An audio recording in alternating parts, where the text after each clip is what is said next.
야곱에 대해서 살펴보는 7번째 시간입니다. 다음 주에 한 번 더 살펴보면 야곱에 대한 내용이 끝납니다. 오늘 설교 제목은 야곱 길들이기라고 하는 제목이고요. 디나 사건 이후에 베델로 떠나간 야곱 일행에게 무슨 일이 있었는가, 또 그 후에 요셉을 잃어버린 내용, 또 기근과 관련해서 시므온도 잃어버리고 베냐민까지도 이를 각오를 하는 내용까지가 오늘 살펴볼 내용입니다. 지나간 설교들 가운데서 저는 이 야곱이 베델 사건이나 브니엘 사건처럼 아주 대단하고 극적인 경험을 했는데도 불구하고 거의 변화되지 않고 있다 하는 점을 지적을 했습니다.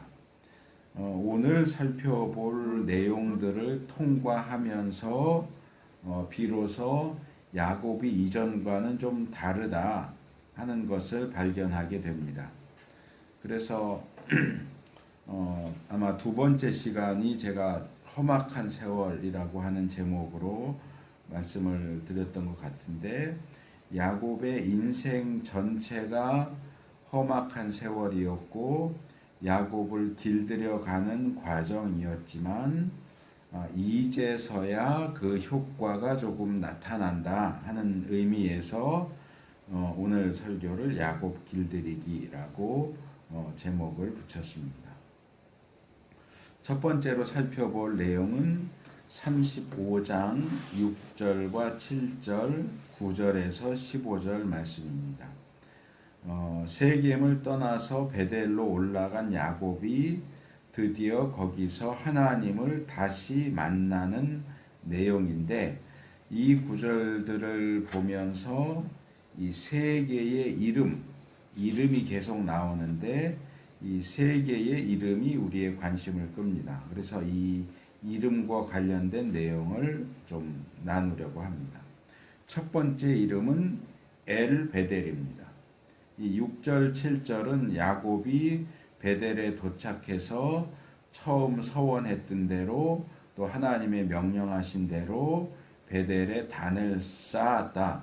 그리고 그곳에 또 다른 이름 엘베델, 히브리어로 하면 엘베트엘, 그래서 베트엘, 베델의 하나님, 베델의 하나님이라는 새 이름을 붙였다 하는 내용이 나옵니다.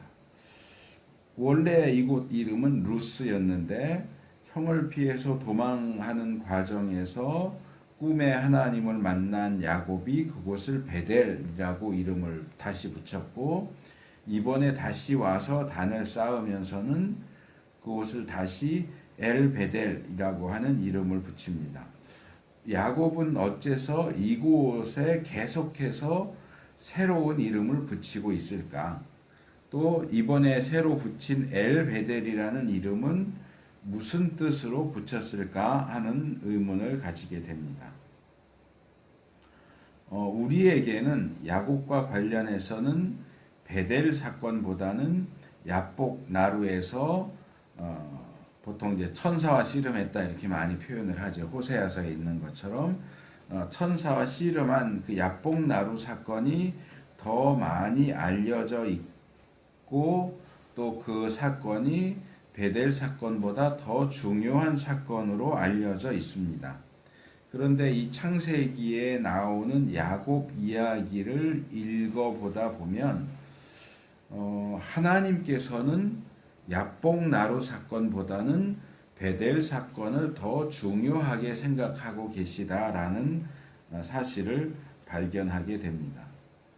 베델에서 만나 주셨고 바단 아람에서도 베델로 다시 올라가라, 너가 서원한 대로 베델에 단을 쌓아라, 또 세겜에 있을 때에도 베델로 올라가라 또 말씀하셨고, 그 와중에서 31장 13절을 보면 하나님께서 야곱에게 자신을 소개하실 때 이제 보통은 나는 아브라함의 하나님, 이삭의 하나님, 또 요셉한테는 야곱의 하나님, 이렇게 아브라함의 하나님, 이삭의 하나님, 야곱의 하나님, 이렇게 소개를 하는 경우들이 많이 있지만 이 31장 13절에 보면 나는 베델 하나님, 베델의 하나님이다 라고 자기를 소개하기까지 해요.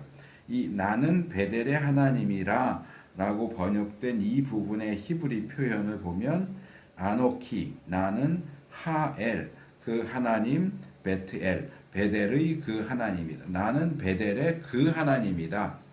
그래서 이 베델과 하나님이 아주 밀접한 관련이 있는 것으로 말씀을 하고 계시고, 여기 야곱이 이곳을 다시 엘 베델이라고 이름을 붙인 것은 하나님이 여기서 말씀하신 나는 베델의 하나님이다. 하엘 베델, 이제 정관사가 붙어서 여기서는 하엘로 되어 있고, 야곱은 정관사를 떼고 엘 베델 이렇게 이름을 붙인 것인데, 하나님께서 이 베델 사건을 중요하게 여기시고 계속해서 베델을 말씀하시고 나는 베델의 하나님이다 이렇게 말씀을 하시니까 아마도 하나님이 이 베델을 굉장히 중요하게 여기시는구나, 하나님은 베델의 하나님이구나, 그런 뜻에서 아마 엘 베델이라고 하는 이름을 붙이고 있는 게 아닐까라는 생각을 해봅니다. 그리고 이제 하려고 하는 이 설명은 해석학적으로 볼 때는 100% 정확하다, 정답이다 이렇게 말하기는 어렵겠지만 적용적인 측면에서는 이렇게 보는 것도 가능하지 않을까라고 생각을 합니다. 뭐냐 하면 이 야곱의 베델 경험은 욥이 그런 말을 합니다. 끝에 가서 욥기 42장 5절에서 내가 주께 대하여 귀로 듣기만 하였었더니 이제는 눈으로 주를 배움나이다 라고 얘기를 하죠. 그러니까 내가 예전에 하나님에 대해서 알고 있었던 것은 이론이었는데 이 과정을 통과하면서 내가 하나님을 실제로 만날 수 있었습니다 하는 고백을 하는데, 어쩌면 야곱에게 있어서 베델 경험이 그런 것이 아니었을까.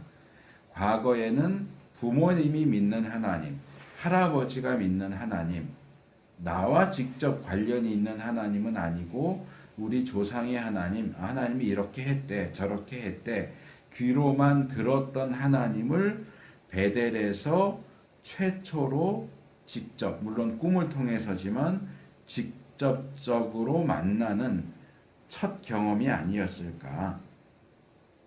그렇기 때문에 야곱에게 있어서 베델은 하나님을 대면한 첫 경험의 장소고, 하나님께서 야곱에게 베델을 자꾸 말씀하시는 것은 다르게 말하면 야, 너 베델에서 하나님을 만났던 그 첫 경험, 그 감격, 그때의 그 각오를 잊지 말고 변함없는 모습으로 하나님 앞에 있어라, 그렇게 요구하시는 것이 아닐까라는 생각을 해봅니다.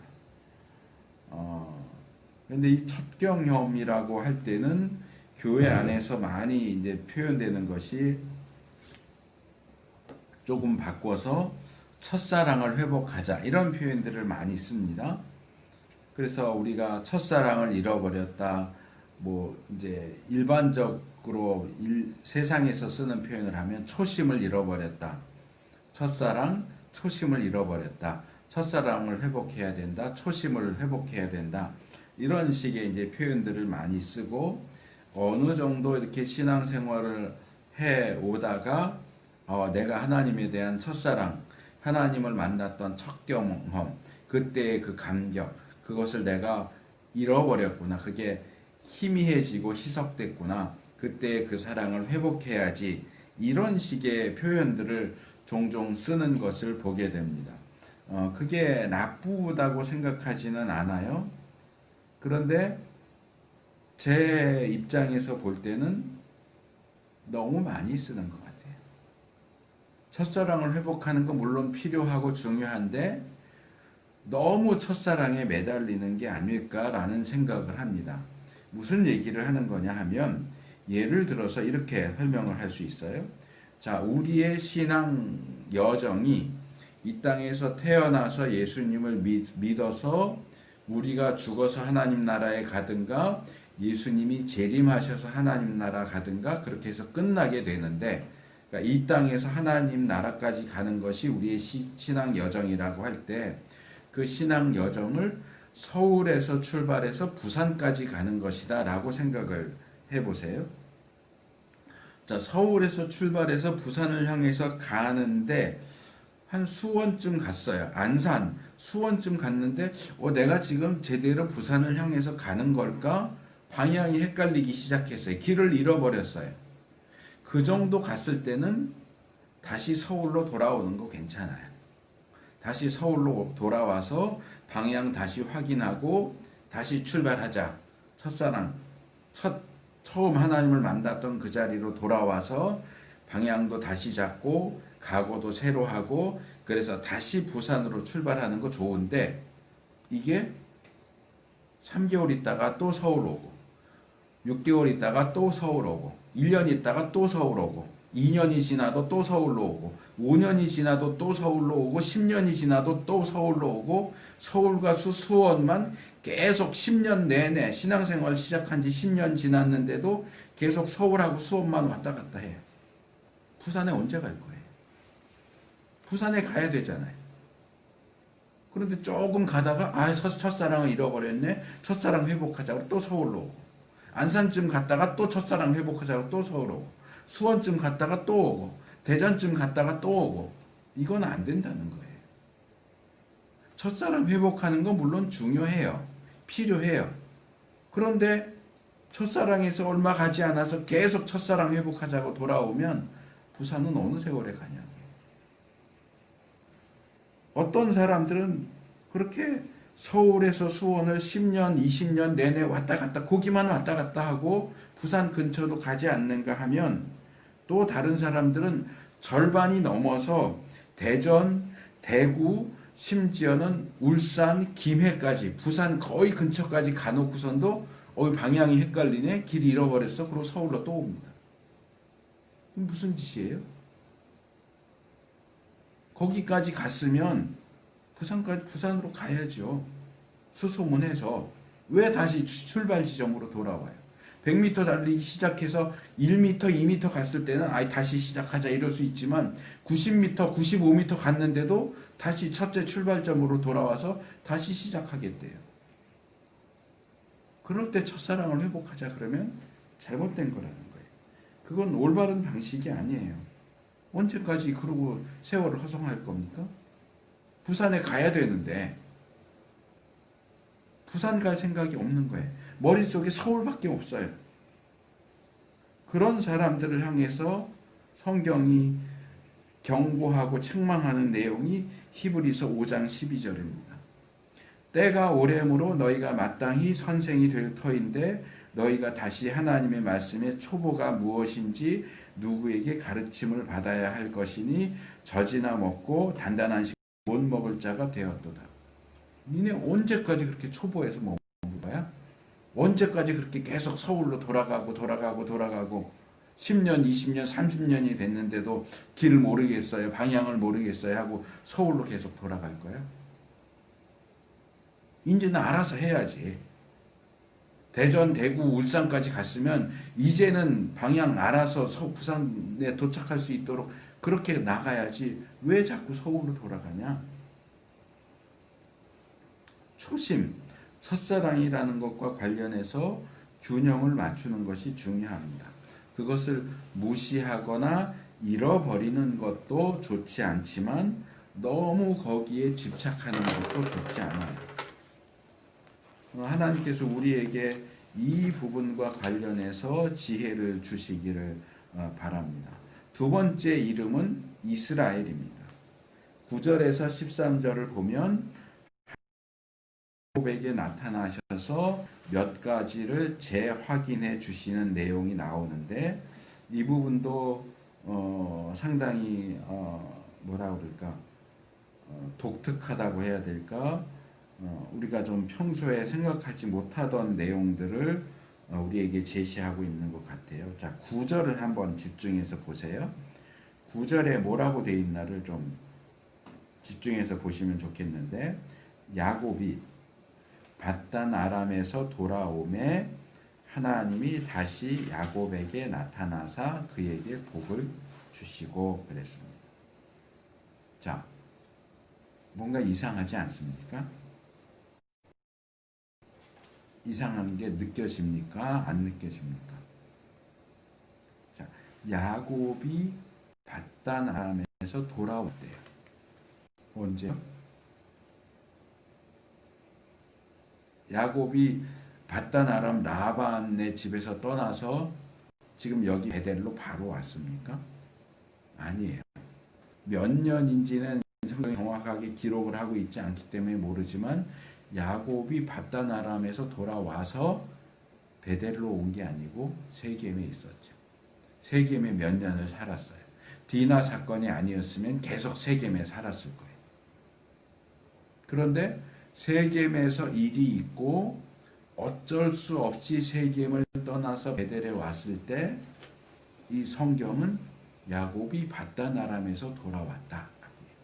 세겜에서 온 게 아니고, 세겜에서 베델에서 온 게 아니고 밧단 아람에서 베델에 왔다는 얘기예요.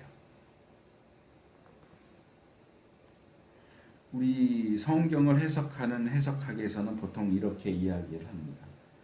우리 성경 이야기, 이런 창세기나 역사서 이런 데는 이야기 본문이 나오잖아요. 누가 이렇게 해서 어디 갔다가 뭘 하고 이렇게 됐다, 이런 이야기 스토리가 나올 때 종종 설명이 나와요. 지금처럼.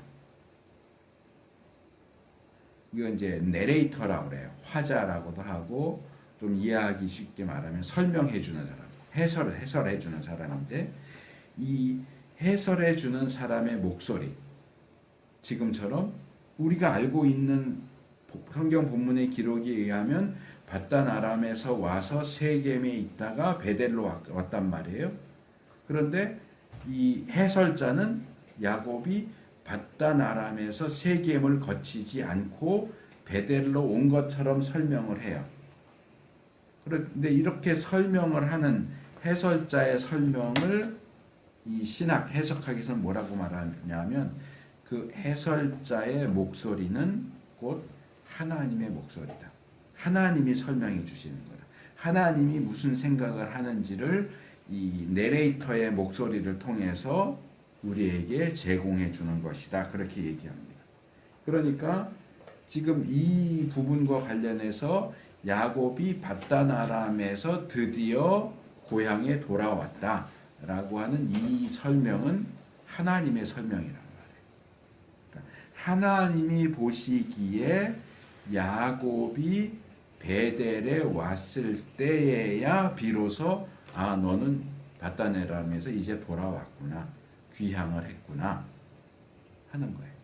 야곱이 귀향해서 베델로 곧바로 온 게 아니고 세겜에 있었을 때는 하나님이 보실 때는 야곱은 아직 귀향한 게 아니라는 얘기예요. 하나님의 시각, 야곱이 볼 때는 밧단 아람을 떠나서 유프라테스 강 건너서 가나안 땅에 왔으니까 나 이제 고향에 돌아왔어 라고 생각을 했을지 모르겠지만, 하나님이 보실 때에는 야곱이 밧단 아람을 떠나서 베델에 오기 전까지는 야, 너 아직 귀향한 게 아니다 하는 얘기예요. 베델에 오니까 야, 너 드디어 귀향했구나 라고 말씀하시는 거죠. 이것은 우리의 행동에 대한 판단 기준이 우리 자신이어서는 안 되고 하나님이셔야 한다는 사실을 보여줍니다. 우리가 우리 나름대로 우리의 생각을 가지고 열심을 가지고 부려서 어떤 결과물을 만들어 놓고 이제 됐다, 끝, 빨래 끝 하듯이 끝 하고 만족해 할 수 있을지 모르겠지만, 하나님이 보시고 그래 끝이라고 인정해 주셔야 끝나는 것이, 하나님은 아직 아니야, 아직 끝나지 않았어 하는데 우리만 혼자서 끝 이런다고 해서 끝인 게 아니라는 거예요. 하나님이 끝이라고 인정을 해주셔야 끝인 거지.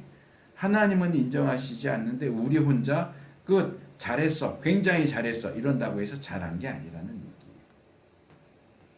하나님 나라 백성이고 하나님 나라 일꾼인 우리는 우리 자신의 만족을 위해서가 아니라 하나님의 만족을 위해서 일해야 하고, 우리 자신의 기준이 아니라 하나님의 기준을 가지고 생각하고 평가하는 습관을 들이는 것이 굉장히 중요하다. 그래서 베델에 왔을 때에야 비로소 야곱의 귀향을 인정해 주시는 것을 볼 수 있고, 10절로 넘어오면 이제 너 이름을 야곱이라고 하지 말고 이스라엘이라고 해라는 말씀을 하시는데, 이 32장 28절에서 야곱이 이렇게 씨름하는 과정에서 그 야곱과 씨름하던 사람 천사가 그렇게 얘기했던 내용을 그대로 반복하는 내용이죠. 근데 이게 그냥 단순한 반복이냐? 그렇기보다는 이전에 개인적으로 사적으로 주어진 내용을 공식적으로 확인하는 내용이다, 이렇게 볼 수 있습니다.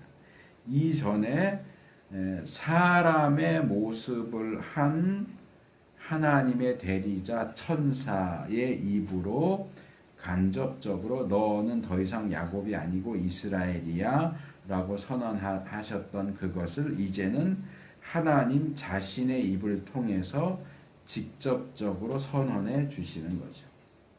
그리고 이것을 앞에 귀향과 연결시켜서 생각을 한다면, 단 아람에서 돌아오기는 했지만 베델로 오지 않고 세겜에 머물고 있는 그 사람은 그 중간에 야복나루에서 이스라엘이라는 이름을 받기는 했지만 아직은 야곱이다. 그 이름을 받기는 했는데 그 이름으로 불릴 자격이 없는 거예요. 아직도 야곱으로 행동을 해요. 그래서 베델로 왔을 때야 너 드디어 이스라엘이라고 하는 그 이름에 합당한 자가 됐구나 하는 뜻에서 다시 이 이스라엘이라는 이름을 인정해 주시는 것이다 라고도 이해할 수 있습니다. 그래서 이 창세기 뒷부분에도 보면 이 야곱과 관련해서 야복나루에서 분명히 이스라엘이라고 이름을 바꿔주셨어요. 그 과거에 하나님께서 아브람도 아브라함으로 이름을 바꿔주셨죠. 그렇게 이름을 바꿔주신 후로는 곧바로 하나님은 늘 그를 아브라함아 이렇게 부르셨어요. 그전에는 아브라마 이렇게 부르셨다가 이름을 바꿔주신 후에는 아브라함아 이렇게 부르시지, 한 번도 이름을 바꿔주신 이후에 아브라마 이렇게 부르신 적이 없어요. 그런데 야곱의 경우는 달라요. 야곱의 경우는 야곱을 이스라엘로 바꿔주신 후에도 이게 시시때때로 바뀌어요. 어떤 때는 여전히 야곱아 이렇게 부르시고 어떤 때는 이스라엘아 이렇게 부르세요. 야곱이 죽을 때까지 계속 그래요. 그리고 야곱 말고 이제 이스라엘이라는 나라가 성립되었을 때에도 역사서나 선지서를 보면 하나님이 이스라엘 나라를, 민족을 이스라엘아 이렇게 부르실 때가 있고 어떤 때는 야곱아 이렇게 부를 때가 있어요. 야곱은 이미 죽었지만. 근데 그 경우들을 대충 비교해 보니까 야곱이 모자라게 죄인으로서 행동할 때는 야곱아 이렇게 불러요. 야곱이 신앙 가운데 인정할 만하게 행동할 때는 이스라엘아 이렇게 불러요. 굉장히 중요합니다. 이미 이름은 받았어요. 이스라엘이라는 이름은 이미 받았는데 이스라엘이라는 이름에 합당하게 행동할 때만 이스라엘아 이렇게 불러주고, 합당하지 못할 때는 과거의 이름, 이스라엘이 되기 전의 이름 야곱으로 부르시는 거예요. 우리도 마찬가지예요. 우리가 예수님을 믿어서 의인이라고 그리스도인이라고 성도라고 이름을 받기는 했지만 우리가 하나님의 뜻을 제대로 준행하고 있을 때에야 의인이고 그리스도인이고 성도인 것이지, 죄악된 습성대로 악하게 생각하고 행동하고 있다면 우리는 여전히 죄인인 거고 비그리스도인 불신자인 거예요. 이름을 한번 받았다고 해서 사람이 바뀌지 않아요. 사람이 바뀌어야 돼요. 이름을 바꾸시는 것은 사람이 바뀌는 것을 전제로 이름을 바꿔주시는 것이지, 사람은 하나도 바뀌지 않았는데 이름만 바뀌고 너 이름이 바뀌었으니까 사람도 바뀌었네, 그러시지 않는다는 거예요. 이건 우리의 구원이나 또 그리스도인의 정체성과 관련해서도 굉장히 중요한 부분인데 오늘 그 내용이 주된 주제가 아니기 때문에 그냥 일단은 지적만 하고 넘어가겠습니다. 그 다음에 이제 세 번째가 복을 선언하시고 재확인하시는 내용입니다. 11절에서 13절은 하나님께서 과거에 베델에서 야곱에게 말씀하셨고 또 아브라함이나 이삭에게 말씀하셨던 것과 아주 비슷한 복을 선언하시고 재확인하시는 내용입니다. 후손에 대한 약속, 땅에 대한 약속을 다시금 선언하시고 확인하신 후에 야곱을 떠나가시죠. 그러니까 귀향을 확인해 주시고 이름을 확인해 주시고 복을 확인해 주십니다. 자, 세 번째로 우리가 엘베델이라는 이름을 살펴봤고 이스라엘이라는 이름 속에서 귀향에 대한 확인, 이름에 대한 확인, 복에 대한 확인을 살펴봤고, 세 번째는 베델이라는 이름입니다.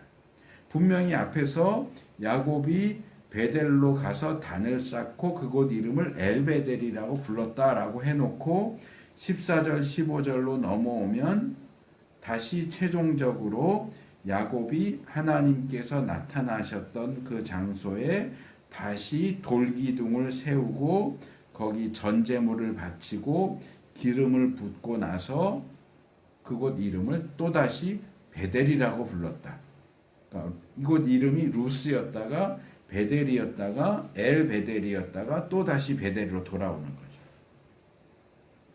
이렇게 비슷한 행동, 돌기둥을 세우고 기름을 붓고 거기를 베델이라고 부르는 것은 과거에 아버지 집을 떠날 때 했던 행동인데 그 행동을 거의 똑같이 그대로 반복을 하고 있죠.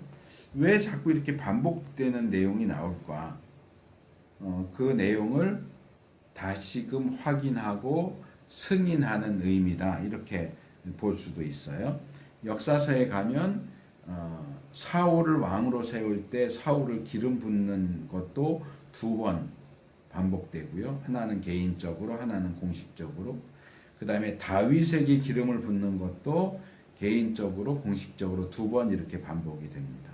이 2번 반복되는 것과 관련해서 제일 중요한 것은 요셉 이야기인데요. 바로가 꿈을 두 개를 꾸죠. 그 요셉이 그 꿈을 해석해 주면서 왕께서 이렇게 2번 꿈을 꾸신 것은 하나님께서 그것을 하기로 확정 지으셨다는 뜻입니다. 그렇게 얘기를 해요. 요셉도 꿈을 2번 꾸죠.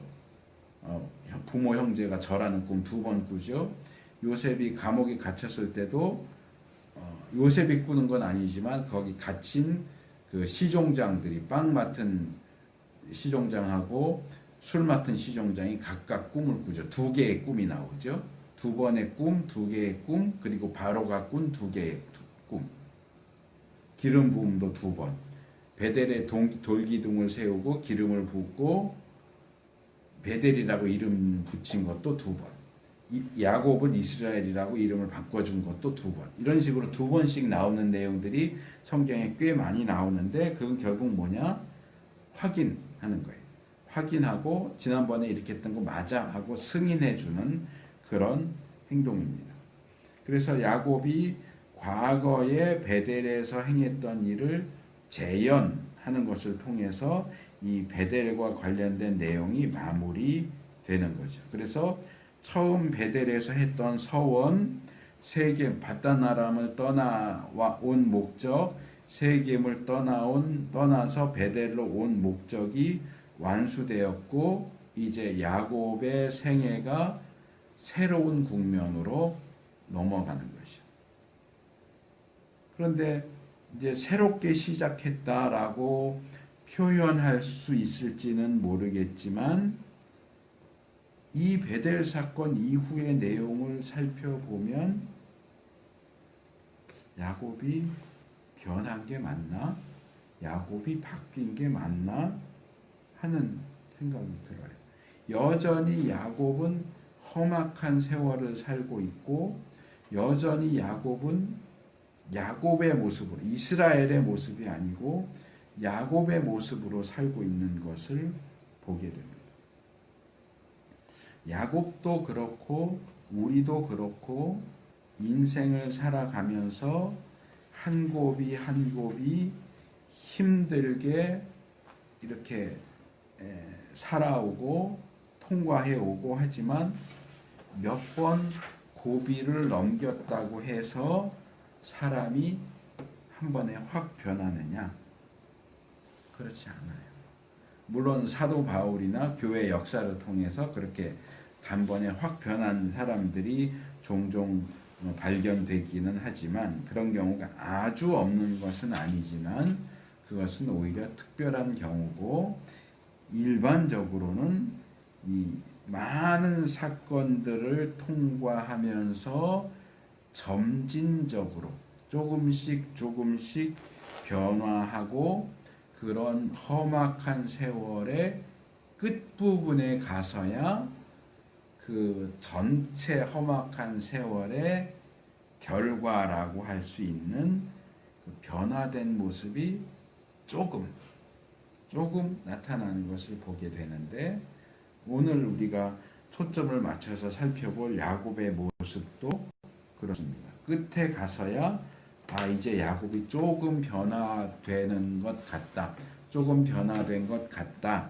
라고 말할 수 있는 내용이 나오는 거죠. 이거 좀 꺼줄래요? 너무 더운데. 자, 두 번째 우리가 살펴볼 내용은 37장 31절에서 35절에 나오는 내용인데, 야곱이 가장 사랑하는 아들 요셉을 잃어버리는 사건입니다. 어쩌면 야곱 인생에서 가장 험악한 사건이 뭐냐라고 하면 아마 야곱은 이 사건을, 요셉을 잃은 사건이 제일 힘들었다라고 말하지 않을까라는 생각을 합니다. 물론 요셉이 실제로 죽지는 않았죠. 노예로 팔려갔죠. 물론 노예로 팔려갔을 때 끝까지 살아남을 것이냐, 중간에 죽을 수도 있다라는 걸 생각을 하면 요셉의 생사를 우리가 장담할 수는 없지만, 어쨌든 야곱은 아들들에게 속아서 요셉이 죽었다고 생각을 했어요. 세월이 흘러서 나중에 요셉이 살아 있어요. 이제 다음 주에 우리가 살펴볼 내용이 이제 거기서 시작이 되는데, 요셉이 살아 있어요 라고 하는 소식을 듣고 요셉을 다시 만나게 될 때까지 야곱의 아들들은 누구 한 명도 사실 요셉이 죽은 거 아니에요 라는 사실을 아버지에게 밝히지 않아요. 깜짝같이 속이죠. 그 오랜 세월 동안 아들 중 누구 하나도 사실은 요셉은 죽은 게 아니라 이렇게 됐어요 라고 야곱에게 얘기해 주지 않아요. 야곱은 깜짝같이 속죠. 요셉이 죽었다고 생각을 하죠.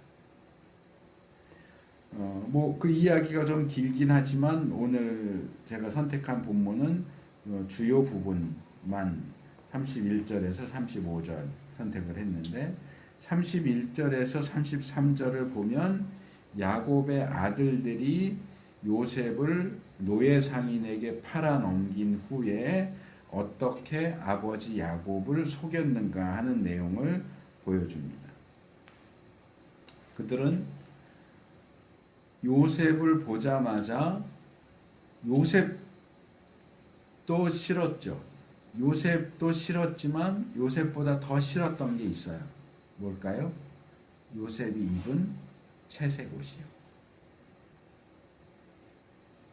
야곱의 형제들의 가장 증오의 대상이 되었던 것이 야곱의 옷입니다. 그 옷을 벗겼고 구덩이에 던져 넣었다가 노예 상인에게 팔고 나서 그 옷을 취해서 갈기갈기 찢었습니다. 물론 성경에는 갈기갈기 찢었다라는 표현이 나오지는 않아요. 그냥 그 옷을 취해서 피를 묻혔다고만 되어 있지만 뒤에 나오는 33절에 이 옷을 보니까 요셉이 들짐승들에게 찢겼구나 라고 말하는 걸 봤을 때는 짐승에 의해서 옷이 찢겨진 것처럼 그렇게 찢었을 겁니다. 옷이 멀쩡하면 짐승한테 찢겼다라고 말하지 않겠죠. 누군가가 잡아갔다, 유괴했다 이러겠죠. 근데 짐승이 찢었구나 라고 말하는 걸 봤을 때는 옷이 그렇게 짐승이 이렇게 발톱으로 또는 이빨로 찢은 것처럼 그렇게 갈기갈기 찢었을 가능성이 높습니다. 그리고 수염소를 죽이고 그 옷에 그 피를 듬뿍 묻힙니다. 대부분 그냥 넘어가지만 이 부분에서 우리는 정말 무서운 사실을 발견하게 됩니다. 그게 뭐냐? 이 야곱의 아들들이 자기들의 아버지를 속이기 위해서 사용한 것이 옷하고 염소라는 거예요. 옷과 염소를 사용했는데 우리가 이미 살펴본 것처럼 야곱이 자기 아버지를 속이기 위해서 사용한 게 옷하고 염소예요. 에서의 옷을 입었죠. 염소를 가지고 별미를 만들었죠. 물론 그 외에 다른 것들도 사용했겠지만 옷과 염소라는 공통점, 아들이 아버지를 속였다는 공통점, 아들들이 아버지를 속이기 위해서 옷과 염소를 사용했다는 공통점. 지난주에도 저는 하나님께서 행하시는 철저한 인과응보에 대해서 이야기를 했었는데 본문의 이 장면이야말로 하나님께서 얼마나 철저하게 우리가 행한 대로 갚으시는지를 보여주는 장면이에요. 야곱이 옷과 염소를 가지고 자기 아버지를 속였어요. 그래서 야곱은 자기 아들들이 옷과 염소를 가지고 자기를 속일 때 꼼짝없이 속았어요.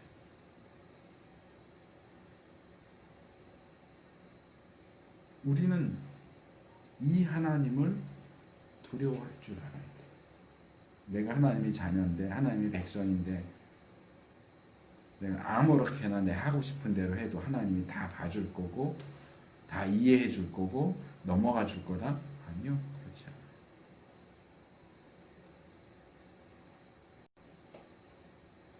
철저하게 우리가 행한 그대로 갚으십니다. 그래서 이들은 마치 집에 돌아오는 길에 들판에서 우연히 발견한 것처럼 그 옷을 아버지에게 넘겨주면서 우리가 이거 발견했는데 이거 혹시 요셉 옷 같이 보이는데 요셉 옷이 맞는지 아닌지 확인해 보세요 하면서 야곱에게 주고, 요셉에게 특별한 옷을 만들어 주었던 야곱은 단번에 그게 요셉의 옷이라는 사실을 알아보죠. 옷이 갈기갈기 찢어져 있고 피로 듬뿍 있는데 이게 뭐 사람 피인지 염소 피인지 알게 뭐예요.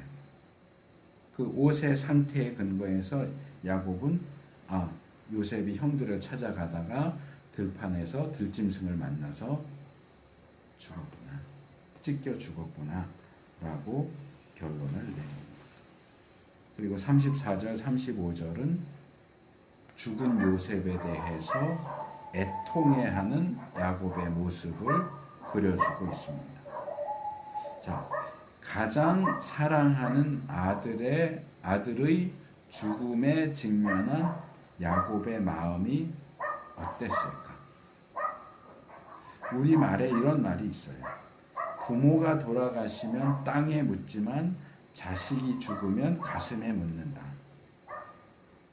본문에 나오는 이 야곱의 애통과 슬픔은 진짜예요. 다른 자식들이 위로를 해주지만 야곱은 전혀 위로를 받지 못합니다. 그거 말하죠. 내가 음부, 이 음부는 이제 히브리어로 스월인데 어두운 곳, 양지, 음지할 때 어두운 곳을 가리키기도 하고 상징적으로는 사람이 죽어서 가는 것, 죽은 자들의 세계, 저승이지 우리식으로 말하는 저승을 가리키기도 합니다. 내가 음부라고 할지라도 내가 사랑하는 아들을 찾기 위해서 거기에 가고 싶다 라고 말합니다. 마치 그리스 로마 신화에 보면 이 죽은 아내 유리디케를 찾아서 죽은 자들의 세계인 하데스의 땅을 찾아가는 오르페우스 이야기가 나오죠. 물론 결국에는 데리고 나오는데 실패하기는 하지만 야곱이 그 내용을 몰랐을 가능성이 많지만 어쨌든 너무 사랑하는 아들이기 때문에 죽어서 저승에 갔다면 그 아들을 만나기 위해서 또는 그 아들을 다시 찾아오기 위해서 저승에 내가 가야 되겠다. 요셉이 갔다면 나도 거기를 가기 위해서 차라리 죽어서 무덤에 묻히는 게 낫겠다. 요셉이 간 그 죽은 자의 세계에 가고 싶다. 바꿔 말하면 난 요셉이 없으면 살 수가 없어. 삶의 의지를 잃어버렸어요. 다음 주에 이 부분을 조금 이야기하려고 준비 중인데 아마 이 일이 야곱에게는 가장 큰 충격이었고 아마 그런 얘기 종종 나오잖아요. 드라마나 영화에 이렇게 너무 극심한 슬픔, 고통을 당하면서 하루아침에 갑자기 머리가 백발로 변했다든지 폭삭 늙는다든지 그런 얘기가 나오는데 아마 야곱이 그러지 않았을까 생각이 들어요. 그래서 다음 주에 이제 야곱의 노년에 대해서 살펴보려고 하는데 야곱의 노년에 대한 기록은 별게 없어요. 그냥 계속 침상에 있어요. 이때 기력이 완전히 상해서 이제 이제 죽을 날만 기다리는 골골거리는 그런 모습으로 바뀌지 않았을까 생각이 듭니다. 그런데도 불구하고 교회 안에서 이 야곱을 이야기할 때는 이 부분이 거의 관심의 대상이 되지 않아요. 이 야곱의 슬픔은 대체적으로 무시되거나 간과되는 것 같아요. 그거는 아마도 우리가 일의 전말을 알고 있기 때문에 야곱은 지금 요셉이 죽었다고 생각하고 슬퍼하는데 사실은 요셉이 죽은 게 아니야 라는 사실을 우리가 알고 있기 때문에 이 야곱의 슬픔을 가볍게 그냥 넘겨버리는 게 아닐까 하는 생각을 해요. 근데 이런 태도와 관련해서 한 가지 지적하고 싶은데 우리가 다른 사람의 슬픔, 애통, 고통에 대해서 이렇게 무감각하게 넘겨버리는 태도를 계속해서 견지하다 보면 결국은 타인의 고통에 대해서 무감각해지게 될 수 있다. 요즘 하는 말로 하면 공감 능력 제로. 쟤는 아파하는데 나는 왜 제가 아픈지 이해가 안 돼. 슬퍼하는데 뭐가 슬픈지 왜 저렇게 소리를 지르고 우는지 하나도 납득이 안 돼. 저거 미친 거 아니야? 너무 슬퍼서 우는데 옆에 앉아갖고 저거 미친 거 아니야? 왜 저렇게까지 해? 공감 능력 제로. 또는 감정 표현 불능. 일반적으로 말하면 차갑고 잔인한 사람이 될 수 있기 때문에 조심해야 된다. 예전에 제가 종종 얘기했던 것인데 성경의 전반적인 내용과 가르침에 근거해서 저는 신앙이 좋은 사람은 마음이 따뜻한 사람이다 라고 생각합니다. 신앙이 좋다고 하는데 차가운 사람, 곁에 가면 찬바람이 쌩쌩 불고 다른 사람을 조금도 이해하거나 공감할 줄 모르는 사람은 결코 신앙이 좋은 사람일 수가 없어요.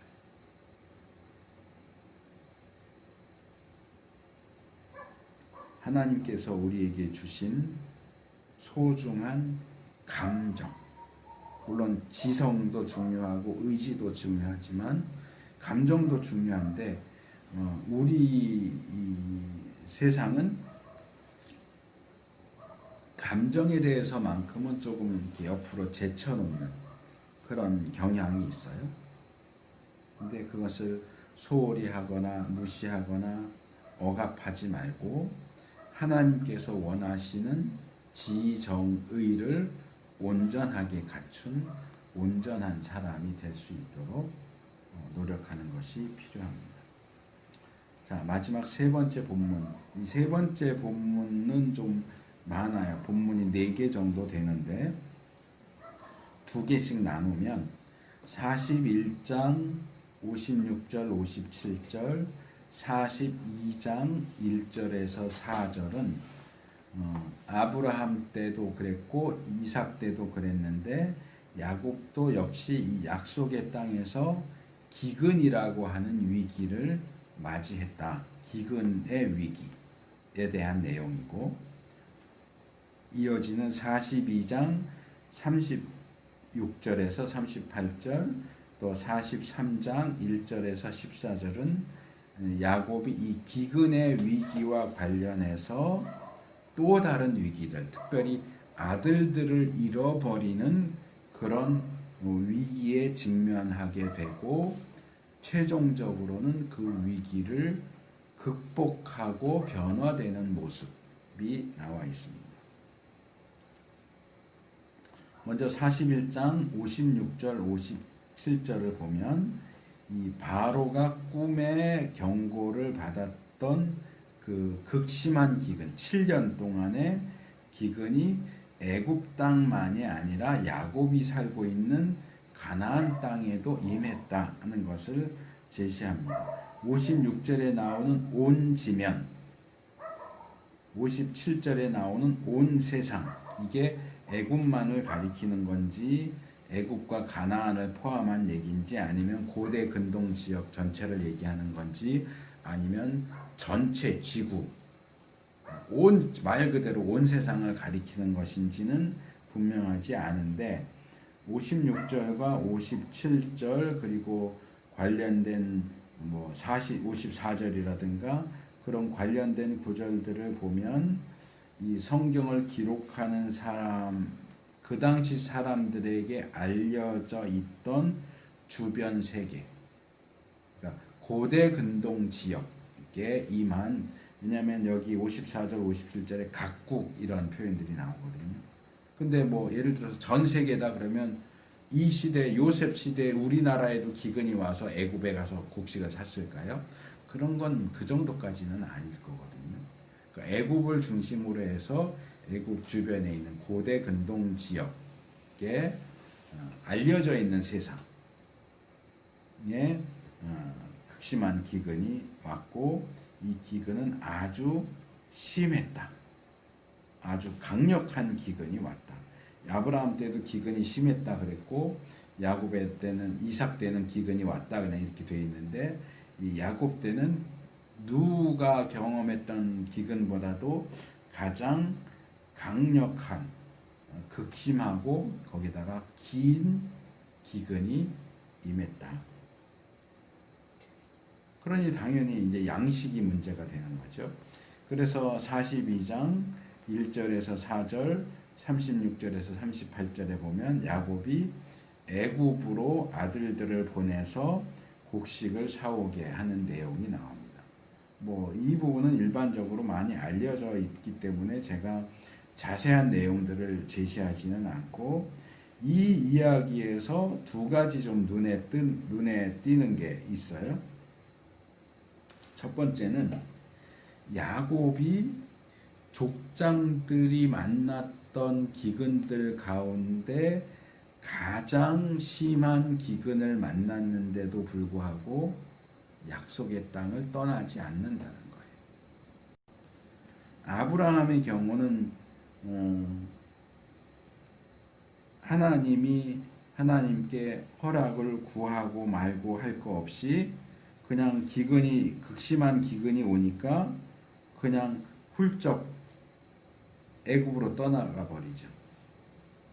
창세기 12장 10절에 보면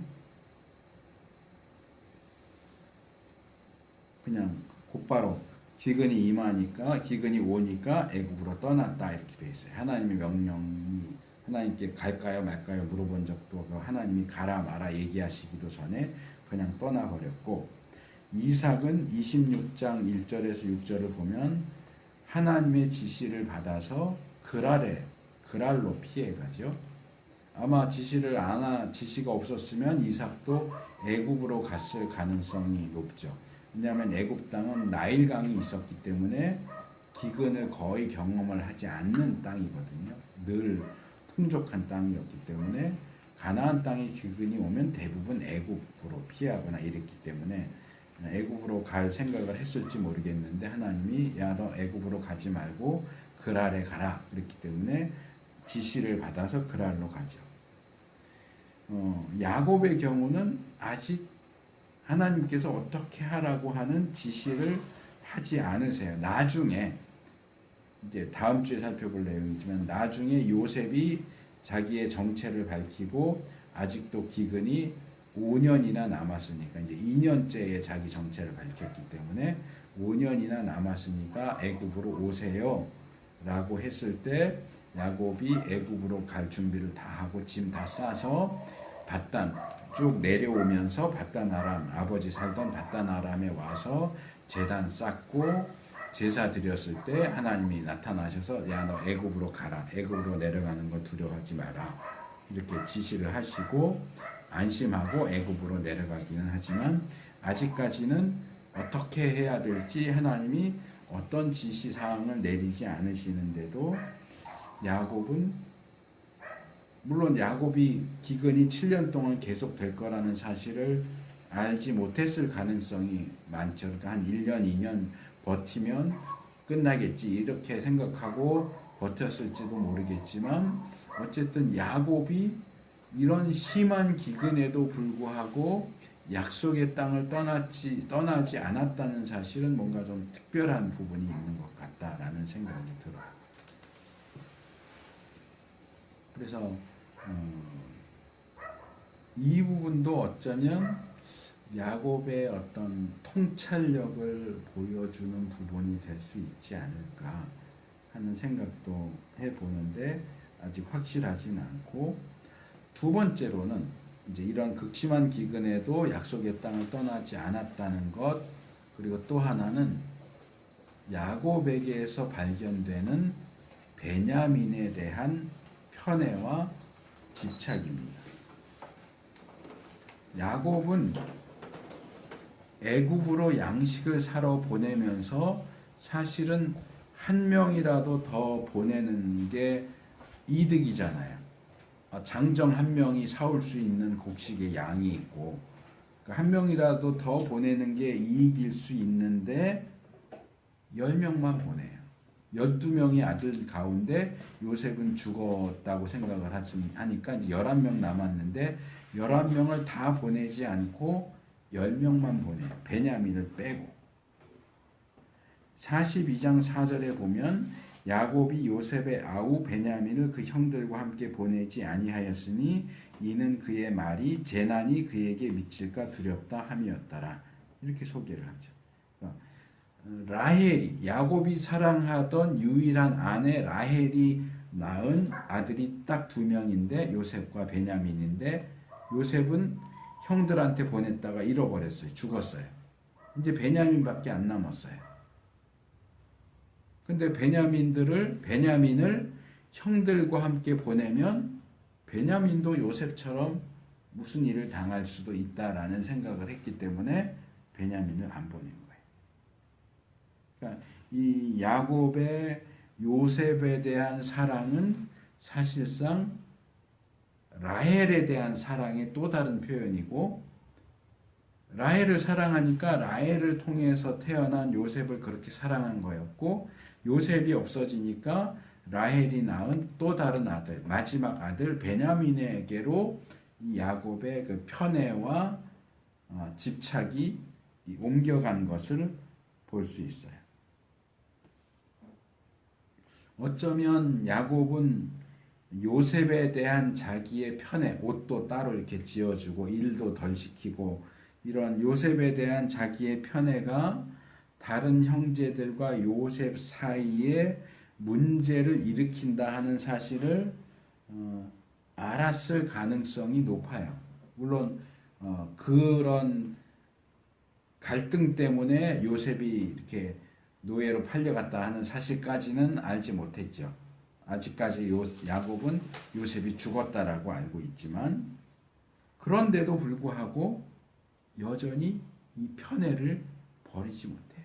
이제는 요셉 대신 꽁 대신 닭이라고 요셉 대신 베냐민을 편애해요. 야곱이 베냐민을 어떻게 편애했는지에 대해서는 나오지 않아요. 요셉에 대한 편애는 뭐 옷을 지어줬다든가 뭐 이런 얘기들이 나오지만 베냐민을 어떻게 편애했는지는 나오지 않아요. 다만 여기에서 양식을 사러 보내면서도 베냐민은 보내지 않았다. 무슨 일을 당할까봐. 또 이후에 나오는 내용들을 보면 42장 37절, 43장 8절, 9절, 44장 22절, 30절에서 34절 이 내용들을 보면 형들이 베냐민의 경우는 요셉만큼 그렇게 미워하거나 싫어하는 모습을 보이지는 않아요. 그냥 아버지가 베냐민에 대해서 많이 사랑하고 이제 요셉의 경우도 그랬기 때문에 베냐민이 무슨 일을 당하면 이번에는 아버지가 돌아가실 거야. 베냐민이 죽는다면 아버지도 돌아가실 거야. 라는 식의 발언들을 계속 한단 말이에요. 그러면서도 베냐민에 대해서 질투하거나 미워하는 그런 어떤 표현들이 전혀 나오지 않아요. 그거는 야곱이 베냐민을 편애하기는 했지만 요셉 때만큼 심하게 하지 않아서일 수도 있고 아니면 베냐민은 요셉만큼 형들을 대할 때 그렇게 이제 요셉 첫 번째 시간이나 두 번째 시간에 얘기하겠지만 이게 일반적으로 요셉에 대해서 알려져 있는 것하고 조금 다른데 그냥 일반적인 표현을 제가 그냥 사용을 할게요. 베냐민은 요셉만큼 형들에게 재수없게 굴지 않았어요. 그랬을 가능성도 높아요. 요셉은 이 어렸을 때 보면 자꾸 이제 요셉은 비전의 사람 막 이러면서 이제 자꾸 높이는데 어렸을 때 요셉은 전혀 그런 사람이 아니에요. 한마디로 형제끼리 볼 때에도 저 재수 없는 새끼 이럴 정도로 아주 이게 상태가 좋지 않은 아주 철부지의 파파보이의 자기만 잘난 줄 아는 그런 사람이었다는 거지. 그러니까 자기가 형들의 미움을 사도록 행동을 해. 말하고 행동하는 게 다 그래. 그래서 너무너무 미워했는데 베냐민에 대해서는 그 정도까지는 아니에요. 하지만 이 뒤에 이제 42장 38절에 나오는 내용 뒤에서 다루겠지만 야곱이 베냐민에 대해서 말하는 걸 보면 베냐민에 대한 야곱의 편애가 그렇게 약하지는 않았던 것 같아요. 굉장히 심하게 편애를 했을 가능성도 높아요. 그래서 42장 36절에서 38절로 가면 이제 이번에는 어떻게 양식을 사왔는데 다음에 양식을 사러 가려면 베냐민을 꼭 데려가야 합니다. 이렇게 이제 아들들이 얘기하니까 야곱과 르우벤이 맏아들인 르우벤이 서로 대화하는 내용인데요. 여기서도 야곱이 베냐민을 얼마나 편애하고 집착하는지가 나옵니다. 36절에서 왜 베냐민 얘기를 꺼내서 베냐민이 애굽으로 갈 수밖에 없도록 만들었느냐라고 아들들을 원망을 하죠. 그러면서 중간에 이제 이건 요셉의 이야기에서 하려고 뺐는데 이제 첫 번째 양식 사러 갔을 때는 간첩으로 요인을 받으면서 10명이 다 감옥에 갇혔다가 나중에 다 풀어주면서 요셉이 그 중에 한 명만 시므온, 그래서 제가 지난번 디나 사건 할 때 얘기를 했죠. 아마도 야곱의 아들들 가운데 시므온이 가장 다혈질이고 폭력적이지 않았을까. 그래서 요셉이 시므온만 한 명 감옥에 남겨두고 9명만 돌려보내죠. 그러니까 야곱 입장에서는 시므온도 없어진 거예요. 요셉이 없어졌죠. 이번에는 시므온이 없어졌죠. 그런데 베냐민도 데려가야 된다고 그래요. 이게 야곱 아들들 때로 어디를 보내면 자꾸 아들이 하나씩 없어져요. 그러니까 야, 니들은 지난번에 요셉도 없어졌는데 이번엔 갔다 오면서 시므온도 없어지고 베냐민 또 데려간다 그러면 베냐민도 몸성이 돌아온다는 보장이 어딨냐? 왜 너희들은 자꾸 내 아들들을 하나씩 없애냐? 그러면서 비난을 하죠. 그랬더니 이제 르우벤이 내가 책임을 지고 데리고 오겠습니다. 내가 만약에 베냐민을 데리고 오지 못한다면 나의 두 아들을 죽이십시오. 이건 좀 지나친 얘기죠. 아무리 그렇다고 해도 아들을 죽이라고 하는 거는 지나친 제안이고 아들 죽인다고 해서 베냐민이 돌아오게 되는 것도 아니죠. 근데 야곱은 르우벤이 이렇게까지 얘기하는데도 이 르우벤의 제안을 받아들이지 않죠. 그래서 요셉이 죽어서 마지막으로 남은 라헬의 아들인 베냐민만큼은 절대로 보낼 수 없다. 베냐민을 잃는다면 나는 죽을 수밖에 없다. 더 이상 살 수가 없다. 라고 아주 강하게 반발을 합니다. 저는 이 부분을 보면서 이 생각이 들었어요. 요셉이 그동안 험악한 세월을 거쳐오면서 많은 어려움들이 있고 그 험악한 세월은 말하자면 그 예전에 한국 교회 안에서 한동안 유행했던 책이 있었어요. 어느 선교사가 썼던 내려놓음이라는 책이 있었죠. 내려놓음.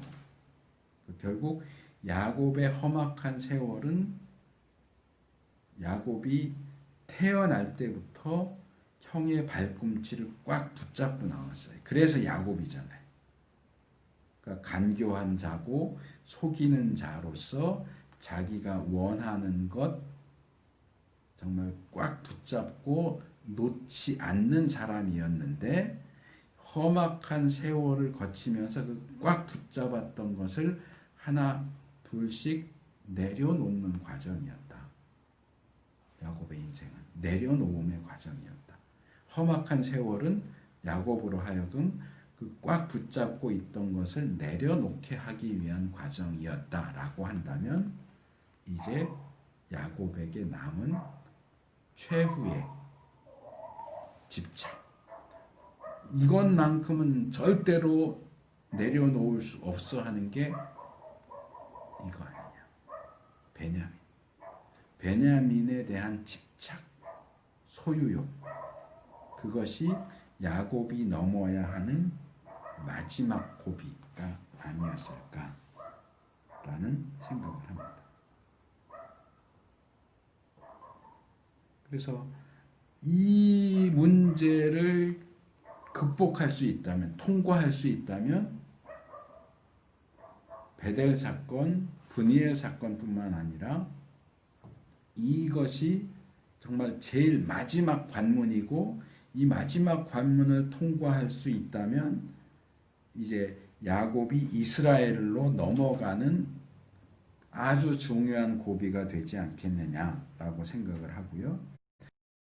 우리가 마지막으로 살펴볼 43장 1절에서 14절이 바로 그 문제와 연결됩니다. 이 부분을 몇 개로 나눠서 말씀을 드리려고 해요. 첫째가 야곱으로 하여금 결단을 촉구하는 상황들이 있어요. 1절과 2절 상반절은 물론 특별한 건 아니에요. 기근이 계속됐다는 거예요. 그 극심한 기근이 계속되었고 지난번에 사온 양식을 다 먹었다. 양식이 떨어졌다. 양식을 또 다시 사오지 않는다면 야곱의 식솔들은 다 꼼짝없이 굶어 죽을 수밖에 없겠다 하는 이 위급한 상황이죠. 10명, 이제 사실은 시몬을 제외하면 9명이죠. 이 9명의 아들들이 사온 양식이었는데 야곱의 식솔들이 아껴 먹었겠죠. 기근이 언제까지 계속될지 모르니까. 아껴 먹었는데도 1년 이상 먹을 수가 없었어요.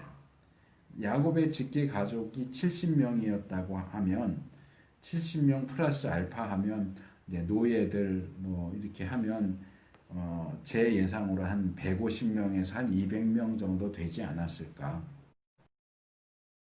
외에 한 200명 정도 됐을 것 같은데 210명이 사온 곡식으로 1년 아끼고 아껴 먹었는데도 1년 먹었어요. 그 이상은 버틸 수가 없어요.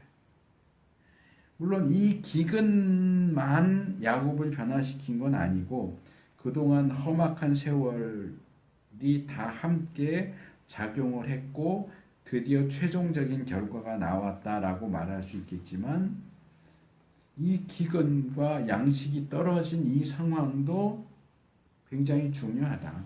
하나님께서 우리를 변화시키기 위해서 사용하시는 방법이 꼭 다이너마이트처럼 한 번에 쾅 하고 터지는 사울이 다메섹 도상에서 예수님을 만난 것처럼 어거스틴이 어느 날 담장 밖에서 들려온 톨렐에게 집어들어서 읽어라 하는 그 음성 듣고 성경을 읽어서 로마서를 읽으면서 한 번에 확 뒤집어졌던 것처럼 그런 사건만 사용하시는 것이 아니라 일상적으로 경험하는 기근, 양식이 떨어졌다 이런 것들도 역시 사용하신다. 바울의 경험이나 어거스틴의 경험처럼 그런 극적인 변화를 보여주는 그런 사람들이 경험한 특별하고 대단한 경험을 해야만 변할 수 있는 게 아니다. 즉 우리가 그들처럼 특별한 경험을 하지 않기 때문에 변화되지 않는 게 아니라는 거예요. 일상적인 삶 속에서 에녹처럼 그냥 똑같이 결혼하고 애 낳고 일상적인 삶을 사는데 365년을 하나님과 동행했다라고 하는 것처럼 다른 이들과 별다를 것이 없는 삶을 살면서도 하나님과 동행하는 것이 가능하고 우리 일상 속에서 역사하시는 그 하나님의 손길을 인식하고 거기에 동참하고 협력할 때 변화되는 것이 가능하다. 기근과 양식이 떨어지는 것이 야곱으로 하여금 결단하게 촉구하는 요소로 작용을 한다. 이 43장 2절 하반절을 보면 야곱이 아들들을 보내면서 양식을 사와라 그러는데 이렇게 얘기를 해요. 우리를 위하여 양식을 조금 사라. 저는 이 부분도 어떤 야곱이 변화하는 것에 대한 어떤 조짐을 보여주는 것이 아닐까라는 생각을 해요. 자, 기근이 심해요. 10명이 사왔는데도 기껏 1년밖에 못 먹어요. 그러면 이번에 저 같으면 이번에는 좀 10명에다가 종도 좀 더 딸려 보내서 한 20명, 30명 보내면서 이 기근이 언제 끝날지 모르니까 가서 최대한 살 수 있는 만큼 양식을 많이 사와라 이럴 것 같아요. 모르잖아요. 어떤 상황이 벌어질지. 그런데 우리가 알기로 간교하고 속이는 자고 욕심 많은 야곱이 아들들을 보내면서 양식을 조금만 사오래요. 이 우리가 알고 있는 욕심쟁이 야곱하고 어울리지 않는 발언이죠. 양식을 조금 사라. 물론 이 발언이 야곱이 변화된 것을 보여준다 이렇게 말하기는 어렵지만 최소한 뭔가 이전의 야곱과는 뭔가 달라지지 않았느냐, 좀 달라진 것 같다, 그 정도는 말할 수 있을 것 같아요. 드디어 욕심을 버리고 절제하는 모습, 꽉 쥐고 있던 주먹을 조금은 느슨하게 펼치기 시작하는 모습을 보여주는 게 아니겠느냐. 3절에서 10절은 야곱과 유다 사이에 행해진 대화가 나옵니다. 유다는 양식을 사기 위해서는 베냐민을 데려가야만 한다라는 사실을 다시 이야기하고 이것도 역시 야곱이 결단하지 않을 수 없게 만드는 요소로 작용을 하죠. 야곱이 다시 한번 아들들을 원망하지만 원망한다고 해결되지는 않죠. 상대방은 애굽의 총리는 막내 동생을 데려와야 양식을 팔 거야 라고 했으니까 여기서 원망하고 앉아있다고 해서 베냐민을 안 보내는데도 양식을 사올 수 있는 건 아니니까 보낼 수밖에 없고, 이 상황에서 유다는 르우벤은 자기 아들들을 죽이세요 이랬는데 유다는 내가 내 목숨을 걸고 책임지겠습니다 라고 말하죠. 그리고 결국 야곱은 이 유다에게 설득됩니다. 결국 그 조건으로, 애굽의 총리가 요구하는 조건으로 베냐민을 포함한 아들들을 애굽에 보내기로 합니다. 11절 12절을 보면 애굽으로 가는 아들들을 위해서 또 양식을 무사히 사올 수 있도록 하기 위해서 이런저런 예물들과 필요한 준비를 시키는 장면입니다. 아주 극심한 기근 중인데도 불구하고 가나안 지방의 특산물들, 본문에는 이 땅의 아름다운 소산 이렇게 돼 있고, 더 자세하게는 유향, 여기도 조금이라는 표현이 나오죠. 유향 조금과 꿀 조금과 향품과 모략과 비자, 이 비자는 지금으로 말하면 피스타치오예요. 그 다음에 비자와 파단행, 파단행은 우리 개역은 살구로도 번역을 하는데 아몬드를 얘기하는 겁니다. 이런 것들을 선물로 가져가라. 그리고 지난번에 양식을 사올 때 가져왔던 양식 값도 다시 가져가고 그 양식 값의 2배를 가져가라. 양식은 조금 사와라 그러면서도 돈은 2배로, 3배로 가져가라 이렇게 하죠. 보기에 따라서는 이것도 야곱이 또 꼼수를 부리는 거 아니냐라고 생각할 수도 있고, 이것이 꼼수를 부리는 거라면 야, 사람이 아주 변하지는 않는구나 라는 것을 보여주는 것이 될 수도 있겠지만 저는 이것은 꼼수는 아니라고 생각을 해요. 왜냐하면 전에 에서에게 보냈던 예물, 이건 사실상 뇌물이죠. 에서에게 보냈던 뇌물에 비교하면 지금 이거는 정말 소소한 말 그대로 그냥 선물 수준이지, 이건 뇌물, 꼼수 부려서 보내는 뇌물이라고 말하기는 어렵기 때문이다. 마지막으로 13절 14절의 야곱의 발언은 저는 굉장히 중요하다고 생각을 합니다. 일반적으로는 이것에 대해서 이렇게 주목하고 얘기하는 설교를 제가 한 번도 들어본 적이 없는 것 같아요. 여기서 야곱이 이렇게 말하죠. 베냐민도 데리고 가라고 얘기하면서 특별히 14절에서 전능하신 하나님께서 그 사람, 그러니까 애굽의 총리 앞에서 너희에게 은혜를 베푸사 그 사람으로 너희 다른 형제와 시므온과 베냐민을 돌려보내게 하시기를 원하노라. 내가 자식을 잃게 되면 이르리로다. 드디어 야곱은 베냐민에 대한 집착을 내려놓습니다. 어쩌면 야곱에게 남아있는 마지막으로 남아있는 집착의 대상인 베냐민을 하나님께 맡깁니다. 그리고 하나님께서 역사하시지 않아서 베냐민을 잃어버리게 된다면, 그게 하나님의 뜻이라면 어쩔 수 없지 라고 말합니다. 저는 이 장면을 보면서 얼마 전에 한참 유행했던 CCM이 있죠. 요게벳의 노래라고. 이 모세의 엄마가 모세를 이 바구니에 놓고 나일 강변에 놓는 그것을 이제 요게벳이 무슨 생각을 했을까, 어떤 기도를 했을까 상상하면서 만든 노래가 한참 유행했었는데, 저는 이 부분이 뭐 야곱의 노래 이런 식으로 해서 거의 같은 수준의 그런 내용이 될 수 있다고 생각이 들어요. 베냐민을 내려놓는 거예요. 하나님 손에 맡기는 거예요. 가서 노예가 될지도 모르고 죽을지도 모르고 다시는 볼 수 없을지도 모르지만 내가 이 아이를 하나님께 맡긴다. 죽는다면 죽는 거지. 잃는다면 잃어버리는 거지. 우리한테는 에스더가 한 고백, 에스더 4장 16절에 죽으면 죽으리이다. 모르드게와 대화하는 가운데 한 발언인데요. 이 발언이 많이 알려져 있죠.